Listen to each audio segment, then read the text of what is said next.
Hello and welcome back to Continental Club, where we discuss the hottest topics in European football. We're back in the East Dulwich Tavern for your viewing pleasure. Just a quick shout out, if you do enjoy Continental Club, go and check out Tuesday's new show, Continental Club Extra, shot in the studio. And we're talking about Victor Osimhen, we're talking about Group D, which actually delivered as much drama as we thought it was going to. More on that later. But first, let's introduce the panel. You know them by now. We've got Henry Hill and Michael McCubbin. Henri, how are you doing? Yeah, good. New haircut. Thank you, new haircut. Some people have probably seen on I'm not happy that Celebrations have just removed the Bounty Bar from their chocolate big boxes. moment. That's big news. That is a disgrace, by the way. So that's put me in a bit of a downer. But other than that, I'm happy to be back with you two and talking all things football. Nice. McCubbs, you well? Yeah, I am well. I haven't had a haircut, but I'm planning to. It's well overdue. But my barber. You said go one every 6 months, don't you? Oh no, I used to do that, and now I've gone the other way. I'm now more of a once every 5 weeks man. But it's now been about 12, 13 weeks, and yeah, my barber's just not been about the last couple of weeks. So I think I might have to go somewhere else. Annoyingly, I am available. You are available. Yeah, Oh, I forget that you do have. Yeah, and maybe I'll hit you up, Diggs. Thank you. How are you? I'm good. Yeah, no haircuts planned for me because I'm trying to grow a moustache for Movember. Looks a bit weird at the moment, but it is slowly coming through. Henry, you look like you're about to say something. No. I mean, I was going to say, how many likes do we need to get on a video comment for you to cut McCubbin's hair? McCubbin's hair live, maybe. Maybe we'll do that in Continental Club Extra next week. That is the live bit of content we're looking for. But yeah, if anyone does want to get their hair cut by me, DM me on Twitter. It's only £5. Right, let's get into today's show. We're going to talk about what we learned from the Champions League group stages, because guys, they've come to an end. It was a relentless roller coaster. What was it? 6 games in 8 weeks, probably something like that. Maybe even less than 8 weeks, actually. All the big talking points. We're going to talk about the favourites. We're going to talk about our surprise packages, our surprise stars, etc., our flops. But they are decided. We've now got our last 16, contestants, let's say. We've got 4 English sides, 4 German sides, 3 Italian sides, 2 Portuguese, just 1 Spanish this year. Yeah. 1 Belgian side, I can't remember the last Belgian side to get into the last 16, and 1 French, of course. PSG are in there. But Henry, let's kick off with the big talking point probably at this stage that everyone probably wants to know, and we'll do this quite briefly. But your favourites, who have you got at the moment? I don't think you can look past Bayern Munich at this point in time. I just think what they've done in that group with, Barcelona and Inter Milan, to win all 6 games, only concede twice and score 18. Granted, Victoria Pilsen, we're just sort of making up the numbers in the politest way possible there. Got 2 goals against Barcelona. I was about to say, they did all right. They were plucky. Respect for that. I'm glad they gave their fans something to cheer about. But yeah, for them to get 18 goals, only outscored by Napoli in the competition, I think that's unbelievable. That has not been respected enough as achievements go. Choupo-Moting, by the way. Yeah. What a player. What the man of the moment. Yeah, unbelievable. Was he on like 6 and 6, something there? Some of his goals are insane. Yeah. So that he's scoring at the moment. I'm really pleased for him, I'm really pleased for him. He's like 34 as well. Did you see his attempted overhead kick as well? I did see that. I did quite offside, but love it. No, it's great. It just shows sometimes you need a certain kind of player to fit into a system for everything to make sense. So yeah, I'm pleased for him there. But yeah, I mean, Kimmich, Goretzka, Gnabry, they all ended up 3 assists in the tournament. Sane's got 4 goals. He's been amazing this season. Mane as well, 3 goals, 1 assist. I was looking at his numbers since he's gone to Bayern Munich. He's taking more shots than ever. He's just basically focusing on being a forward. He's not doing any of the defensive stuff the selfless stuff he was doing previously for Liverpool. He's just there to try and score goals and link up play. He's been excellent. Musiala, some of the best feet I remember I've seen in a long time, I think.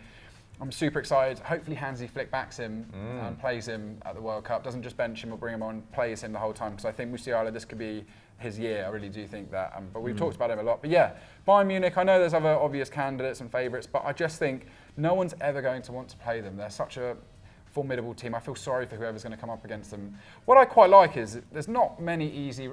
The last 16 normally it's quite defined with the seeded and the non-seeded. I think it's pretty close. Whoever's going to get each other.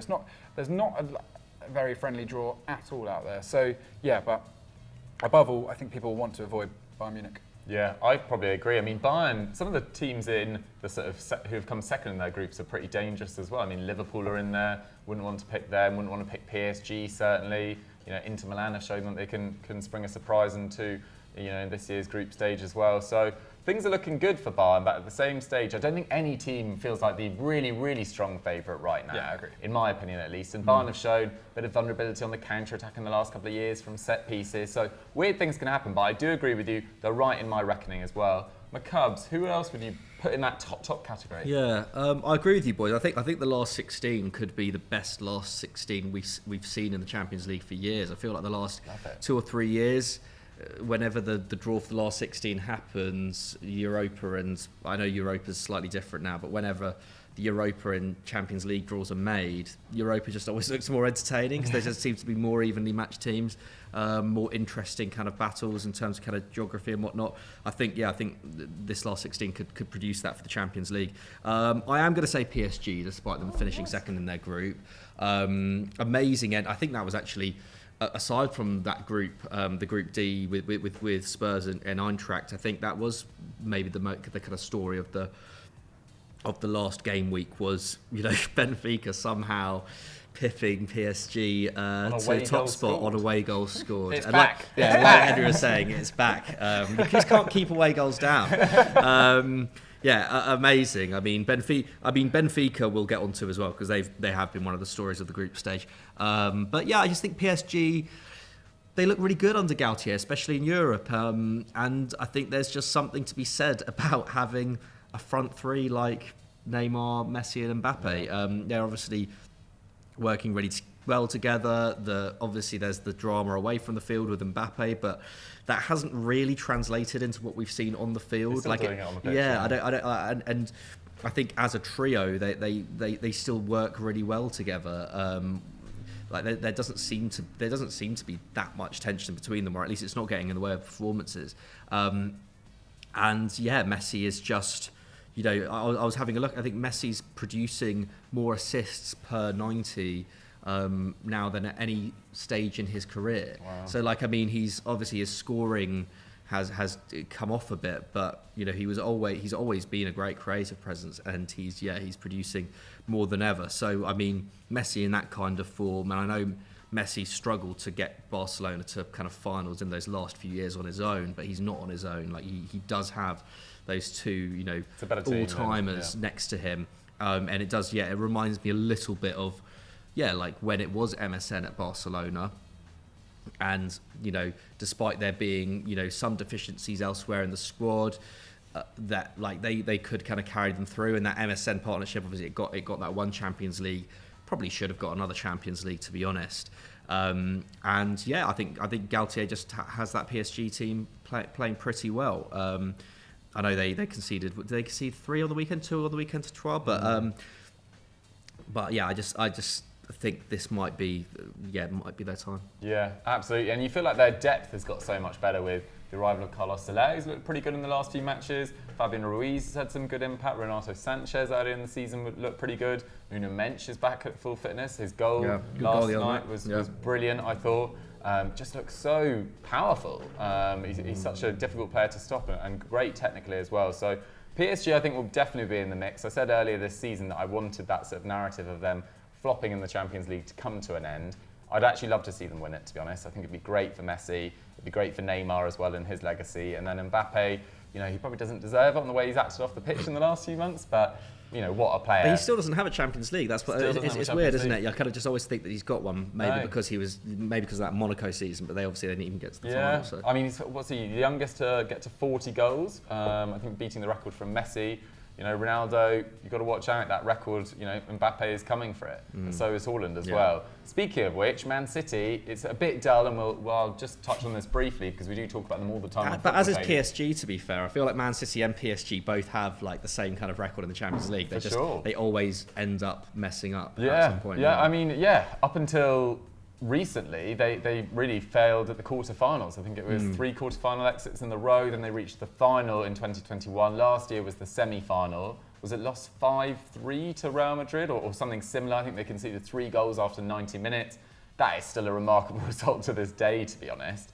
But statistically, they've got to be right in the reckoning. In terms of shots per game, I think they were 3rd. In terms of shots conceded per game, they were 1st. Their possession was 1st as well. They were controlling games really well. They probably weren't as lethal going forward as in previous years. I watched their game against, was it away at Dortmund? And I think they rested Haaland for that game, or certainly took him off early, and they didn't look particularly lethal, let's say. They got the job done against Sevilla last night. I think Julian Alvarez, we were talking about it off camera, or just before we started recording. I mean, he looks excellent. He's sort of like a Carlos Tevez reborn, and I think it's really nice for him going into games and going through this season sort of out of the spotlight, because everyone's focusing on Haaland. He can slowly adapt to the league, and he's doing it really effectively at the moment. I think he's averaging a goal or assist every 117 minutes. So watch out for Man City. But those are the favourites, guys. Potentially what is more interesting is to talk about the players that have shone so far, because in the Cubs there have been numerous players that have both surprised us and some big hitters that have done the business as well.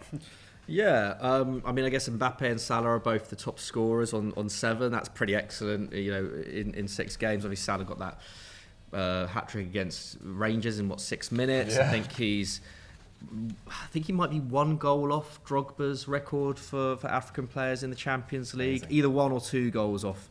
I'm trying to think. Did he score against Napoli on Tuesday night? Yes, he did. Yeah. So I think he might be. I think he might be one off. Oh yeah, that was it. Yeah. I think you have to give those guys a shout out. I think Fede Valverde's been great for Real Madrid. I mean in the league and in the Champions League as well. I think he scored 5 goals from outside the box this season. Yeah. He just has a penchant for a screamer, doesn't he? I was just writing about him. His average shot distance is 22 yards. That's insane. I think he's already on double figures. He's going to start going further and further back. There's going to be a halfway line one before long. It's watching him yesterday against Celtic. Even the way he drives at the defence when he's on the ball, he's a really good dribbler. He's a lot quicker than people give him credit for. And technically in tighter spaces he's better than I thought as well. He's one of the most versatile elite players I've seen in a long time. He can play anywhere in the midfield, because he plays centre mid for Uruguay.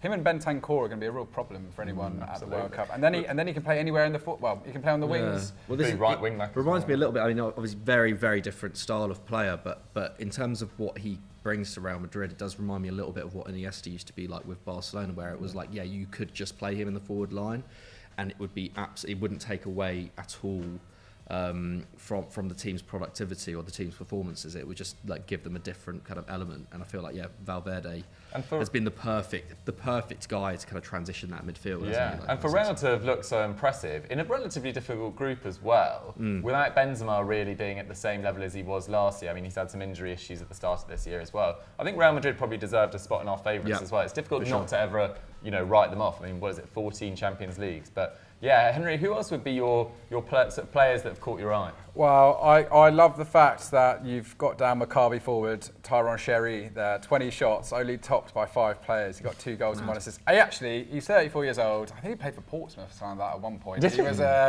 He was great fun. And I've got to give a shout out to Maccabi. I thought every home game, it was absolutely bouncing in that stadium. Yeah. They looked like they were loving it. And that was just great to see, because you don't get that in... You love an underdog.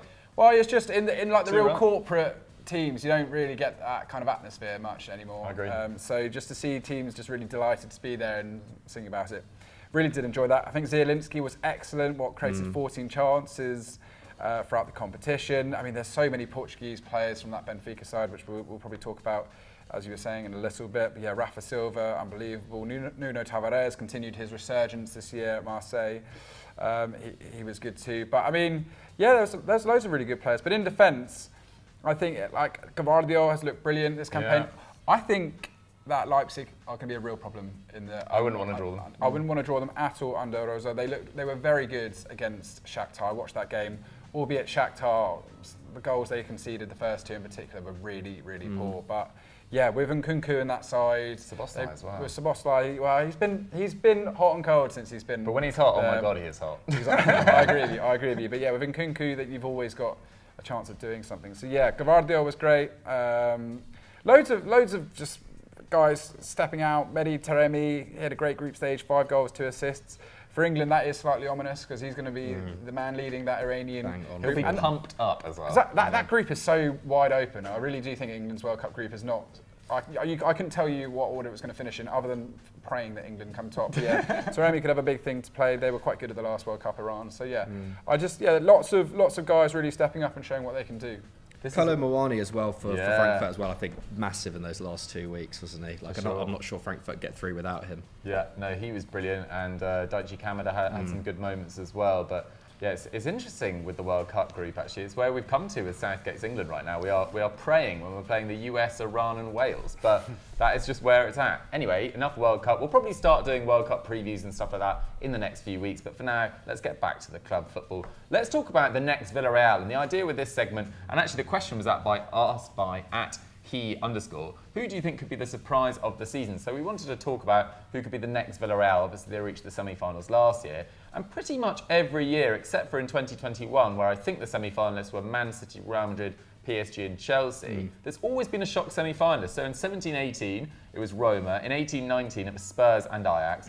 And, you know, Spurs fans might be cross with that, but you guys were playing pretty badly in the Liga at that time. The Pochettino era was sort of coming to a close. Great run in the Champions League, don't get me wrong, but it was still a surprise. That game against City at the Etihad is an all-time classic. Brilliant. All-time classic. Brilliant, with the Fernando Llorente sort of handball that wasn't given. Anyway, 1920, Leipzig and Lyon reached the semi-finals, and then last year, as I said, Villarreal. So I want to know, who is your surprise candidate, Henry, that could reach the semi-finals, quarter-finals? I mean, it's hard to call Benfica a surprise candidate, but I mean... on this stage, it would still be... It's so good. Unbeaten in 22 games this season, winning 18 and scoring 58. I mean, the way... When you're a team that is constantly having to sell a player every year, sell 2 players or whatnot, it's always... Every now and then, you hit like a perfect solution where just the right players come through at the right time and it all just makes sense. And it looks like they're in that at the moment. Obviously, they sold Darwin Nunez, a big windfall there. But like Gonzalo Ramos, etc., they're just the goals are spread out throughout that side. And to match PSG for goals scored, for goals against in that group, and to beat Juventus home and away, that is super impressive. It's a remarkable achievement. João Mario, who's only 29 years old, 4 goals, 1 assist. That's like Philip Billing being Danish. I don't understand it. He feels like he's been around for a decade at least. Yeah, I agree with you. He's been around forever, hasn't it? Rafa Silva, 4 goals. Grimaldo, 2 goals, 2 assists. Young talent coming through. Antonio Silva, he's 21. Enzo Fernandez, Florentino Luis. We talked about these guys last week, didn't we? Gonzalo Ramos, he's 21 as well. But yeah, so good in the air, Gonzalo Ramos. Well, you talk about Antonio Silva, centre back. Yeah, he's only 19. Yeah, he's only 19. Yeah. Forgive me. Yeah. Even more surprising. But yeah, so I think the good thing is Roger Schmidt is he's a serious manager, and he's the kind of guy that could inspire these players to maybe stick around a little longer and really build something. Yeah, they've been great. I mean, 0.6 goals against per game, 2.8 goals per game this season. That's some really impressive numbers. So yeah, I'm really enjoying what Benfica are doing, and I hope it'd be great to see a side go a bit deeper. But yeah, Porto too, they deserve a shout out. Yeah, for sure. The good thing about Benfica, I think, is that this World Cup's actually coming. I know some people will be like, what about the momentum? But 22 games played because they had to qualify for the Champions League as well. So I think they went through both rounds of qualifying, so they played an extra 4 games, which is why they played so many. So I think a lot of their stars, you know, it's a Portuguese side, they probably don't have the best depth in every position compared to some other Champions League rivals, particularly for this stage that we're talking about, the latter stages. You know, this is maybe come at a good time. Just quickly, what's interesting about Benfica is they did experiment in buying players from kind of like mainland Europe for a bit. They brought in Luka Waldschmidt, Julian Weigl, he's gone there. Actually, Draxler's there, but hardly playing at all. It just consistently, it's the players through their academy and the players they're bringing over from South America that are the ones stepping up and doing really well for the club. And they've got a few older guys, obviously, running through the side, certainly at centre-back. But it's just it's a remarkable club in terms of the way that they do business and continue to maintain their level. And it's also, once again, if the Super League existed, they wouldn't really be there. So it's teams like Benfica that do deserve it. Yeah, I think, and also the fact, after selling Nunez in the summer as well, it's not like they have like one. I know Rafa Silva's been great, but they don't have like one outstanding centre forward in that side, and yet they've scored 58 goals. I mean, it reminds me a little bit of like Monaco in that Mbappe season, where they like just broke every single club record pretty much in terms of their goal scoring. They're just. Yeah, I mean, obviously this winning run will come, or this unbeaten run will come to an end at some point. But like they're so confident right now. In some ways, I kind of feel like it would suit them if the last 16 started next week, just because they're in such good form. And I feel like maybe the World Cup could be a little, that kind of break Derail it could just like slow that momentum, couldn't it? But yeah, I think Benfica, they're a really good shout for a semi-final place. Yeah, for sure. I mean, it'll be interesting if they get a good draw, like because they could get a good draw. And also, there's a couple of players in there with good Champions League experience, like David Neres as well, who had a good impact in this week's fixture as well. He got to the last, the semi-finals in 18-19 with Ajax. But it will be interesting about what happens at the World Cup, because Enzo Fernandez could actually have quite a big role with Argentina potentially. Like, I think he's close to 100 passes per game, like a 94% pass completion rate. He's really not timid on the ball either. I saw a TikTok the other day and they were talking about him as a potential sort of Eriksen alternative for Man United when Eriksen, because he doesn't have years and years ahead of him, despite the way he's playing at United. He's got great line-breaking passes as well, similar to Eriksen, links that attack so effectively. So Enzo Fernandez definitely, pulling out all the stops this year. Hopefully they can keep hold of him, because I kind of hate it when players emerge in a league like Portugal and we instantly go like, oh, where should they go? Sometimes, it's just really nice that they're doing really well there. On the topic of which, Napoli, yeah, it seems like a obvious place to go, and everyone's going to be like, oh, can you talk about Napoli? Or why are you talking about Napoli? They're obviously so good. But actually in the Champions League, they really haven't got any record to speak of whatsoever. I don't think they've ever made a Champions League quarter-final, or at least when I was doing some research earlier today, I couldn't find evidence. Even in the early 90s, when they won the league with Maradona, etc., the next year, dropped out really early out of the European Cup, which is obviously in a different format to what it is now. But Napoli, 16 out of 18 wins so far this season, 1 defeat against Liverpool earlier this week.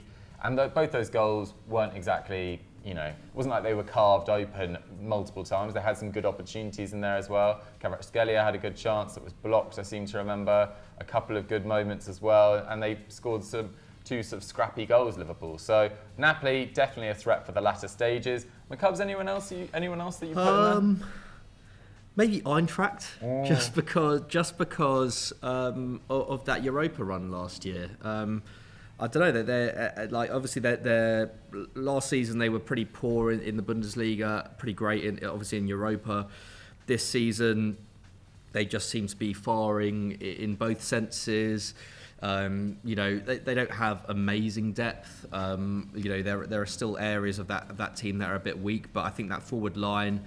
Yeah, with Lindstrom, Kamada, and Mawani are, they're just really, really fun. And I don't know. I just think they can cause an upset. They know they can cause an upset. There's a great team spirit there. There's obviously a great support there, who like really do make a difference in games. And to have. Obviously that the other night, like it was a little bit touch and go, wasn't it? But to come back. And get through the group like that against a Sporting CP side who are no mugs. No mugs. That's the word I was looking for. I was looking for something else actually, but mugs does fit it. Mugs works. I think. I just wouldn't count against them. I think they're exactly the kind of team that I would not be surprised at seeing in the quarterfinals, and then at that point you never know. Nice. Yeah, it is draw dependent. The draw is on Monday, I believe, so we'll know more early next week. But one more team to mention, potentially Inter Milan as well. Yep. Personally, I think they're going to get better as the season progresses, when Lukaku gets back to full fitness as well. He's had another setback with that hamstring injury, supposedly. But I thought last year they were slightly unlucky in that last 16 tie against Liverpool as well. Wouldn't want to draw Inter. They do have a lot of threat there. Henry, let's move on to, we've talked a lot about what's hot. Let's talk briefly about what's not quickly. Your biggest flop of the season in the Champions League. I can forgive Juventus, a pretty poor Juventus, for losing to a good Benfica and a good PSG side. That is forgivable. Atletico Madrid's coming bottom of their group with Leverkusen, who have been poor this year. Porto, who just played through them. By the way, the last game, it was maybe they deserve more credit for what they did, but it was too easy. I even watched the game against Cadiz the other day. It was too easy, once again. 5 points from 6 games, that's shocking. I think I saw Griezmann come out afterwards and say they didn't deserve to get into the Europa League. Simeone said it as well. It's pretty bleak, though. It's so strange, because in the league, they were doing all right, and then they're not. I know this is going to be like, a lot of people are going to get annoyed about it, but Simeone has a shelf life as much as any manager. Yeah. And I do think that if he's such a club company man as he constantly reminds people, at some point he's got to take a long look. He's one of the highest paid manager, if not the highest paid manager in the world. He's on a very generous contract, and in order to maintain that, he has to keep producing results. He's got an unbelievably talented squad and needs to do better with the players at his disposal, because a lot of the players that have gone there aren't producing as well. I mean, the fact that Griezmann's had to kind of hold the team up at points this season, and he was only playing 30 minutes for half the campaign, it's not good. And he's someone that loves the club and gets the club. And let's go to not even getting the Europa League is terrible. And I mean, the positive is that you can just focus on La Liga, but yeah, they're really 10 points off the top. I mean, no, I completely agree. I think it's really bleak for Atleti. Obviously, like if Carrasco scores that penalty or if either of those rebounds go in, then they're through.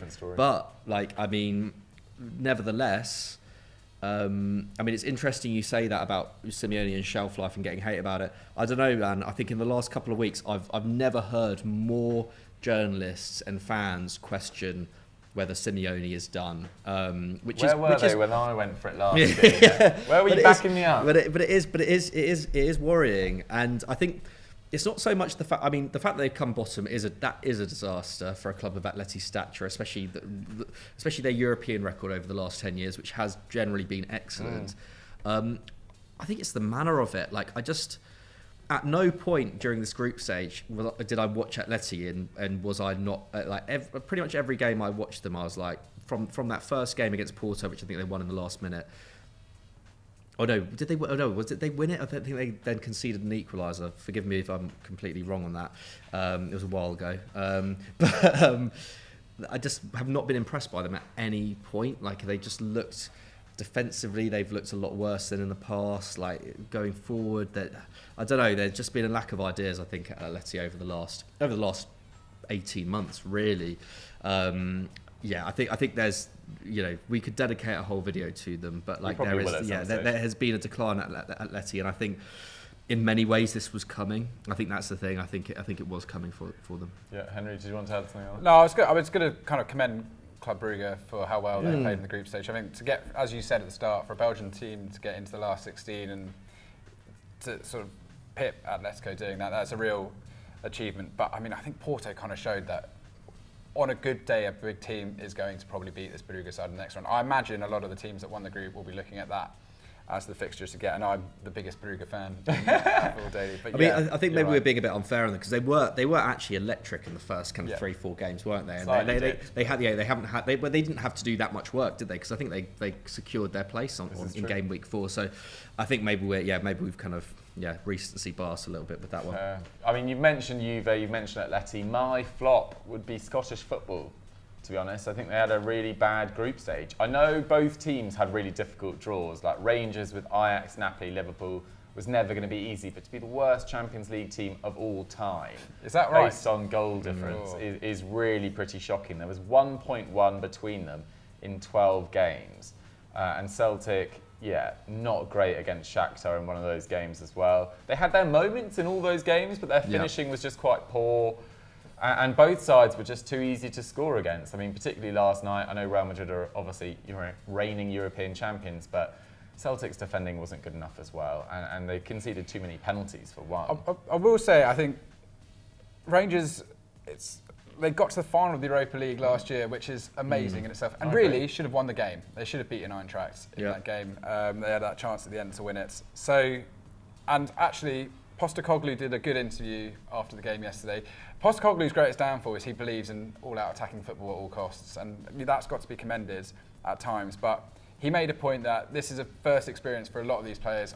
I mean, to be fair, that applies to both Rangers and Celtic. That's their first taste of Champions League football in a very long time.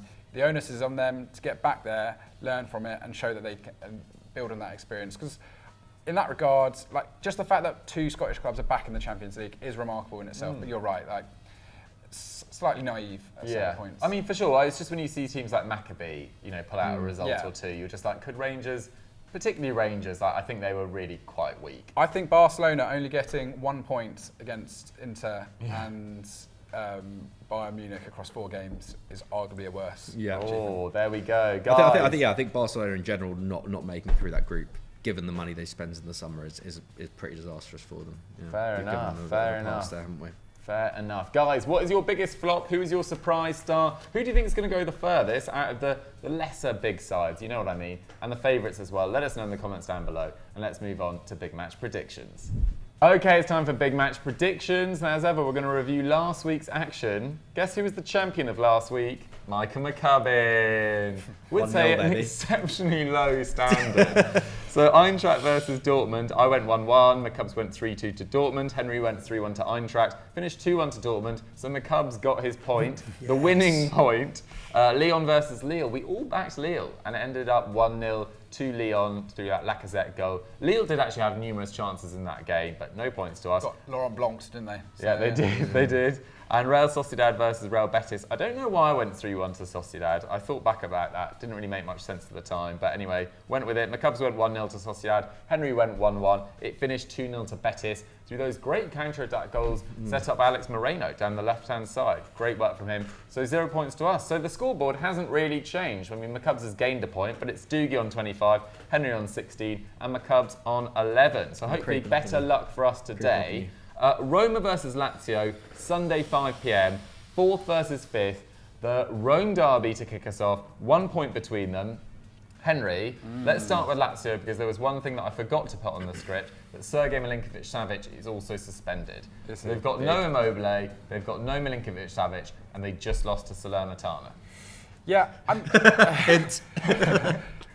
that defeat was remarkable because they went 1-0 ahead and then Salernitana scored an amazing goal, and then we saw Federico Fazio popping up in the box and slamming it home. I mean, fair play to Salernitana this year. That Candreva goal was insane. Yeah. You know what that Candreva goal reminded me of for some reason? As soon as I saw it, I was like, did you ever play slime soccer back in the day? Yeah. It reminded me of the kind of goal you score on that, because you'd chip it over the other slime, and then the other slime would make this kind of futile jump to try and get it, and just wouldn't get it. That's my favourite reference on this show in a very long time. But yeah, you're right. It was a really strange defeat after doing so well. A very clinical performance from Salernitana, must be said. I mean, they do have Zaccagni, who I included in one of the best bargains of the summer. He was on loan there last year. I think he got 4 goals, 5 assists. They had a €7 million agreement to buy him. They bought him in, and he's been exceptional. He's on the edge of the Italy squad as well. On the edge of the, well, I mean, there's no reason why people shouldn't get a chance in a team that hasn't qualified for 2 straight World Cups. So I think it's important to remember. Wow, sticking in the knife. Yeah. Still not over that Euro, are you? I'm not. But yeah, it's interesting because that defeat's taken a lot of wind out of their sails, and it's so tight. Certainly chasing Atalanta. I think Napoli have now got a 5-point breather. So yeah, before I give my score predictions, I'm intrigued to hear what you guys think on this one. Well, because we talk about Immobile and Milinkovic-Savic being out for Lazio, Dybala's obviously out for Roma, but Tammy Abraham, the main man for Roma, is not having a good season. He just can't finish a packet of crisps, can he? The thing is, it's interesting because I think he underperformed his XG last year as well, and I actually think at this time last year he was also on 2 goals, and people were still praising his performances. He was still an integral part of that team, and then in the second half of the season he just blew up, and I kind of feel like it's coming for him. I think he will be disappointed. He will definitely be disappointed with his output so far this term, especially when Dybala has been kind of dragging them through games at points, especially when Belotti is yet to really start firing. I think this Roma team, that they came into this season really with a remit to secure Champions League football, and despite Inter and Juve both starting the season in pretty poor form, I feel like they haven't properly capitalised on it, and that I mean, the gap between second and seventh is tiny. I think it's the same between the gap between Atalanta and Juve in seventh is 5 points. The gap between Atalanta and Napoli at the top is 5 points. So it's really all to play for. But I think, given the investment that was made in Roma, I think in general they probably would have expected, given everything, to be around third or second, to be in that kind of Atalanta position right now, and they're not. And I think if Tammy scores those goals, potentially they would be there. But I think this might be the perfect game for him to come Okay. through. I just think Tammy explosion. I think so, yeah. Like, because he's obviously a big fan favourite. Like, I just think, yeah. I feel like this is a game for him. Like, Lazio are a bit wounded at the moment. I think it actually went under the radar. I think in the first couple of months a little bit how good they were. Sarri, I think, has done a brilliant. Manager, he's done a brilliant job there. And defensively as well, they've been great. But they did concede 3 goals last weekend. There's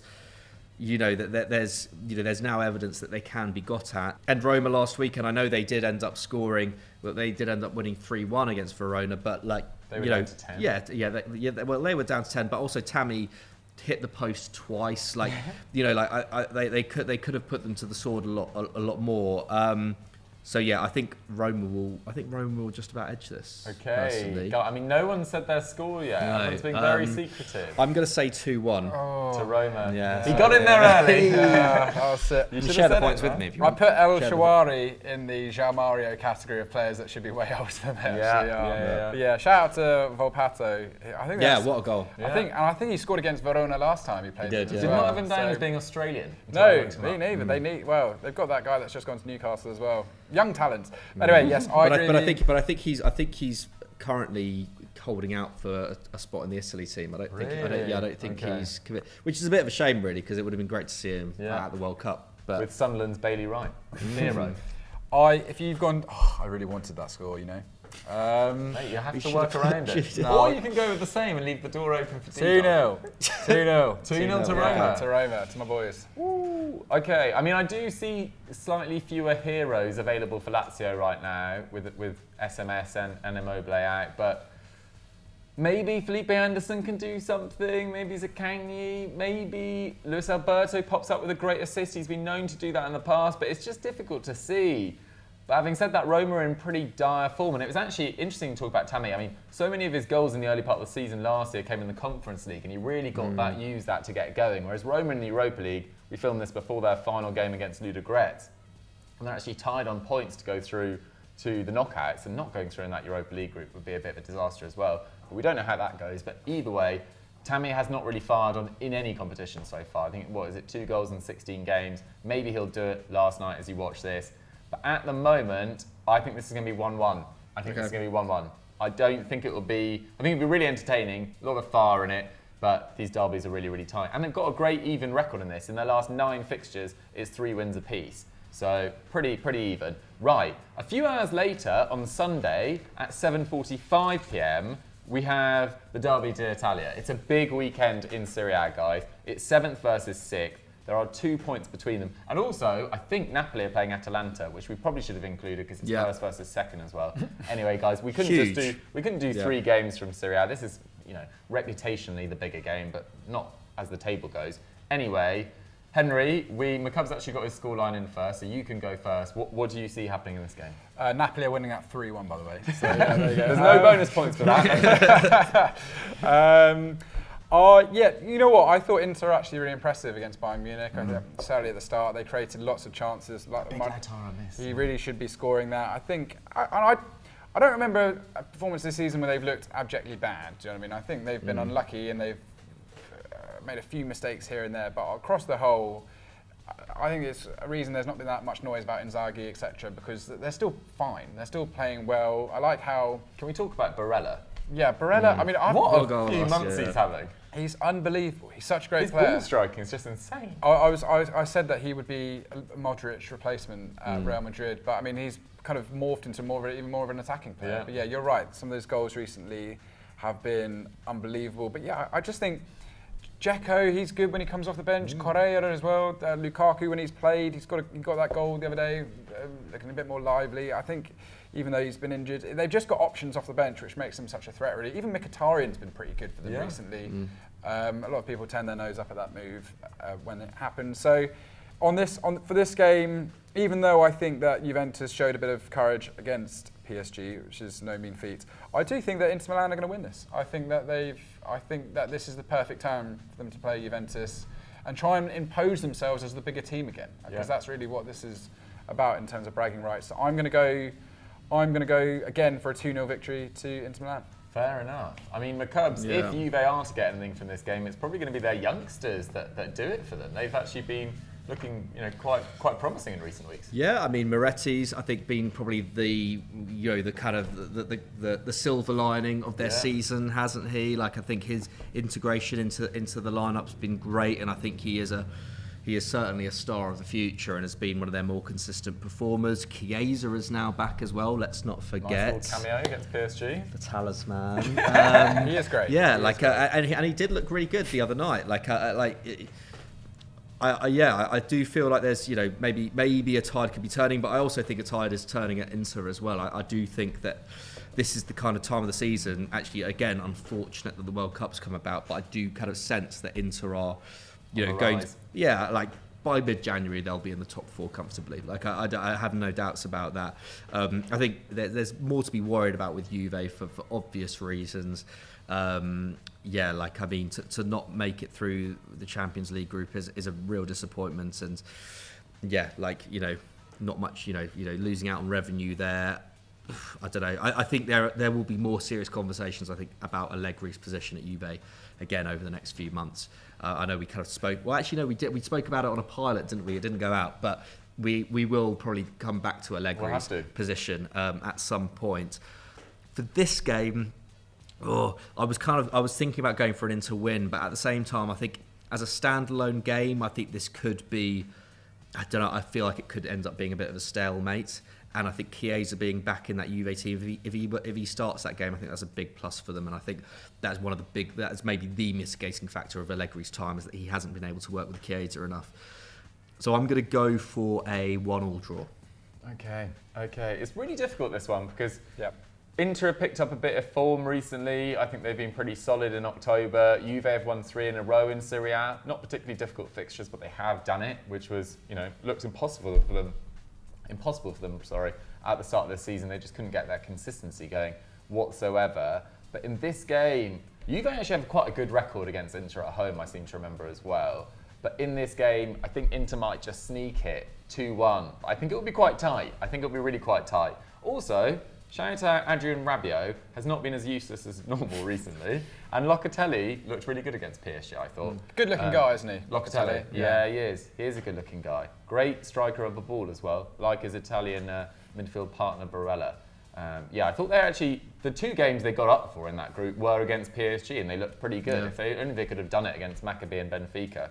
Anyway, talking of big games, let's go over to Spain, because there is the Seville derby, Sunday, 8 p.m, 4th versus 18th. We probably shouldn't have included this because of where Sevilla are, but guys, it is a big game, no matter where they're at. 13 points between them.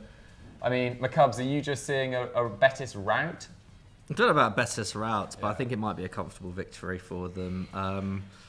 I feel sorry for Sevilla fans. I think they just had the. Do you? a little bit. I don't know. I just think they've been a mess this season. And I know I know you were quite critical of of Monchi's business in the summer. Henry, obviously, Lopetegui leaving, Sampaoli coming in. I think Sampaoli has been pretty disappointing since he's come in. Obviously, it's been a very short space of time, but I don't know, what we associate with Sampaoli is kind of ripping everything up and kind of getting fairly, at least getting exciting football going. But I don't think they've like not generated as much as 1xG in like most of the games that he's been in charge. But it is difficult taking over mid-season, especially when you're like a radical manager. Of course. I agree with you. They have been pretty dire. I'm not putting this all on Sampaoli. I just think in general they've just been really poor. Like, and I know it's Man City, but like the bits of the game that I watched last night, they just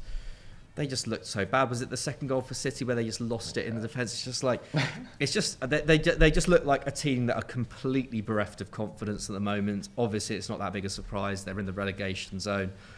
Like, they will be fine. Like, they probably will end up finishing mid-table. But like, they're just in a really bad place at the moment, and I can't see anything other than a Betis win. I'll go 2-0 Betis. 2-0. Yeah. That's probably quite sensible. It's interesting what you say, because I watched most of the Rayo Vallecano game, and they actually started quite well. They were very positive at the start, had some chances, really should have scored. The second Rayo got a goal, their heads just completely went. And it's kind of the same what you said yesterday. Obviously, good Rafa Mir header, gets them ahead. But the second City poke their noses in front, there's not a chance that they're kind of clawing their way back there. So yeah, but I mean, just shout out Betis. Great win last week at Sociedad. So yeah, which I wasn't really expecting them to do. And they are very much in the hunt for Champions League football, and I think that's really exciting for them. As we've Sergio Canales, he's been brilliant. He's created 19 chances this term. One of your favourites, Iglesias, doing the business up front. The Panda. His surname is Church in English. It is, I don't know. Yeah, good point. Him and Simon Church. Nice little contrast. Sorry, I go off. Yeah. So, what did you go for? I went for 2-0 to Betis, the easy Betis. one. Yeah. I can just see them. Yeah, I've already gone for 2-0 twice. So yeah, I'll go for 3-0. I just think that we could see a late flurry of goals as Sevilla fall apart. Okay, nice. Yeah, I might go for the extra point. I might go. Wow. I might go 4-1 to Betis, which is it's a bit rogue from me, but why not? Live a little. I think that the stadium will be absolutely buzzing for this. Whenever I watch the highlights, the Benito Villamarin, I love the entrance song. It gets me so pumped. I need to go see it. I mean, Jack Collins, friend of the channel, has been there quite a few times. It's one of his European sides, along with Fiorentina, I believe. Anyway, and he says it's epic. Need to go check it out. It does look class. And Betis have been good. I love, as Henry says, Sergio Canales. He's just a brilliant player. One of those midfield just maestros that never really gets the credit he deserves after that sort of underwhelming spell at Real Madrid, which is weird because he's such a talented player. So I'm going, what should I say, 4-1. 4-1. 4-1, there we have it. Right, we're just going to do this quickfire question very, very quickly because we haven't been very good at doing quickfires recently. We've got a good one from Zamot. Has La Liga dropped off given only one side has made the knockouts? We have talked about this consistently over the last couple of years, McCups, but do you feel La Liga is any worse than it was last year? Or do you think last year, because Villarreal and Real Madrid making the semi-finals and Real Madrid obviously winning it, maybe covered up some flaws in the league? Yeah, probably, because I think Real Madrid are better than they were last year. And I also think Barcelona are definitely better than they were last year. And actually, Barcelona were better in the Champions League this year, but they just, they really messed it up against Inter, didn't they? I don't think La Liga has dropped off from last year, but we've been saying it for the last 2 years. La Liga is in, it has been in kind of terminal decline, basically ever since. Well, in some ways since kind of Ronaldo left, in terms of its stature, in terms of what its kind of its commercial power, because the Messi and Ronaldo axis was such a big thing. And obviously Messi leaving in 2021 was huge as well for La Liga's commercial viability. And in terms of the strength of the sides, they have. We talked about Atleti. Atleti were one of the 5 or 6 best teams in Europe consistently for years. Are they even in the top 10 or 15 now? Probably not. It is a bit of a worry, and I think it's not. I'm not surprised that only one team has made it into the knockouts. That's the thing. It's very much a symptom of where Spanish football is at the moment, sadly. Yeah, absolutely. I mean, Henry, do you see any sort of green shoots of recovery there? I mean, Betis have been entertaining in the last couple of years. They have, and at the time of recording, Betis and Sociedad are both top of their Europa League groups. I think Villarreal, as we said, semi-finalists in the Champions League last year. I think they're going to probably go pretty deep in the Conference League, even without Emery as a manager. That is a shame that he's left, but can't sort of criticise him for wanting the challenge. So yeah, I kind of agree with everything McCubbin said. I think it's amazing that they had the 2 best players maybe of all time in the peak of their powers for an extended period of time, and they didn't manage to capitalise on that. And there's no reason why the Premier League should have been a bigger product during that period, and yet Spanish football has slightly missed out. But on the flip side of that is that if you enjoy a competitive race, La Liga as a league is probably a bit more enjoyable and a bit more unpredictable now, running through the ranks. And a lot of these clubs like Athletic Club and Osasuna, they're so loyal to their systems of promoting players from within and whatever, that's commendable in many regards, but that's always going to slightly shoot themselves in the foot when it comes to kind of being a major player. But yeah, I think as a league it's probably a bit more competitive, a bit more interesting for the neutral. But yeah, against the other big boys in the world stage, it is alarming. But next season in the Champions League, it could all be completely different. It's all cyclical. And and people are rightly ignoring the fact that Real Madrid won the Champions League last year, everyone seems to have written them off as not the best team. They still went and did it. They still put on probably one of the most amazing run in Champions League history to win the games in the fashion they did. They still have the European champion. I don't think you can criticise La Liga too much. It could flip in a year. Absolutely. I mean, people based in England still called the Premier League the best league in the world during a period where it really wasn't, between about 2013 and before Pep and Klopp really got Liverpool and Man City into top gear, and people were just, the Premier League's the best. It really wasn't at that time. It's cyclical. La Liga will come again, and lots of it is socio-economic as well, like Spain. The way the economy's gone there, and Britain will probably be, might well end up being the same, although we do have a lot more foreign investment in our league, because, we can't sit here and be like, oh, look at Spain's economy. Like, the UK's economy is an absolute joke right now. Our ruling party has driven this country into the ground over the last 10 years. The Premier League has proven to be incredibly bulletproof, though, in terms of everything else that happens. That is true. It was still booming after the kind of financial crisis in 2008 and whatnot. I feel like it will still.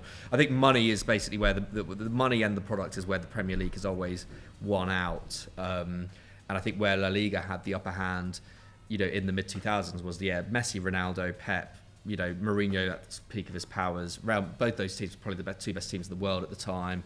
And I think I also think actually the football was just better as well. Like, I always remember watching La Liga in the mid 2010s and being like, these sides just play better football than almost anyone in the Premier League. Whereas I think that's the thing. I think it is a lot about the managers and the tactics, and it is just when you watch the Premier League now, it is sadly for La Liga, you just see better football there. Whereas I think that wasn't really the case before. Like you used to see so much more better kind of possession-based attacking football in La Liga, and I feel like that might be where the shift will eventually happen. I think, again, it is cyclical. I think when we see more, exciting, like genuinely exciting teams in La Liga begin to emerge again, and it will happen, when La Liga kind of comes out of this slightly defensive phase that it's going through. I think we'll start to see a bit more growth in that sense. I mean, TV rights is massive as well. With Real Madrid and Barcelona, they earn at least double pretty much every other side in La Liga. It's not going to be the most competitive league, but that has also led to so much success for those two teams, so it's difficult for them to relinquish it. Anyway, guys, let us know what you guys think of La Liga, whether it's in a terminal decline, whether it's, will recover in the next couple of years. I think it's too early to say personally, and who would bet against Real Madrid winning their 15th European Cup this year? I certainly wouldn't. Guys, that's been Continental Club for another week. I hope you guys have enjoyed it. Anything to push to, lads? Continental Club X, we've already mentioned. Anything else? Scout report came out yesterday. Newcastle, go and check that out. 3 signings to take Newcastle into the Champions League. Nice. Ori, what have you been scribing brilliantly this week? Probably not. Our resident much. Rory Smith. That's very not true, but kind. 10 bargain buys who are crushing it. I've just really enjoyed some of the names on that script. Go check it out. Love it. Thank you very much, guys. We'll catch you later on. Goodbye.